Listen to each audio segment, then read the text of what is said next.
श्री दत्तात्रेयांच्या मूर्तीमध्ये दिसणारी प्रत्येक गोष्ट ही केवळ सजावट नसून त्यामागे खोल आध्यात्मिक अर्थ दडलेला आहे. दत्त महाराजांच्या सोबत नेहमी 4 कुत्रे दिसतात. हे 4 कुत्रे म्हणजे 4 वेद आहेत. ऋग्वेद, यजुर्वेद, सामवेद आणि अथर्ववेद. जसा कुत्रा आपल्या धन्याशी एकनिष्ठ असतो आणि 24 तास रक्षण करतो, तसे वेद हे ईश्वरी ज्ञानाचे रक्षण करतात. तसेच कुत्रा हा प्राणी जागरूकतेचे प्रतीक आहे, म्हणजेच भक्ताने नेहमी अध्यात्मात सावध राहावे. दत्तात्रेयांच्या पाठीमागे एक गाय असते. ही गाय म्हणजे माता पृथ्वी आणि कामधेनू आहे. ती पोषण आणि सात्विकतेचे प्रतीक आहे. पृथ्वी जशी आपल्याला सर्व काही देते, तशीच ही गाय आपल्या सर्व इच्छा पूर्ण करणारी शक्ती आहे.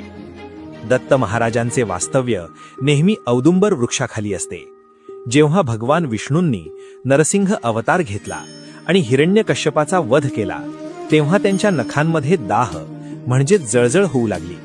त्यावेळी माता लक्ष्मीने औदुंबराची फळे त्यांच्या नखांना लावली, ज्यामुळे त्यांचा दाह शांत झाला. तेव्हापासून दत्त महाराजांना हा वृक्ष अत्यंत प्रिय आहे.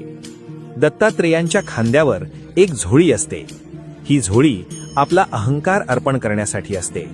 आपण आपला अहंकार त्यांच्या झोळीत टाकला की ते आपल्याला ज्ञान देतात. दत्तात्रेय हे साधेपणाचे प्रतीक आहेत. ते एका राजासारखे सिंहासनावर बसण्याऐवजी एका दिगंबराप्रमाणे निसर्गात वावरतात. अवधूत चिंतन. श्री गुरुदेव दत्त.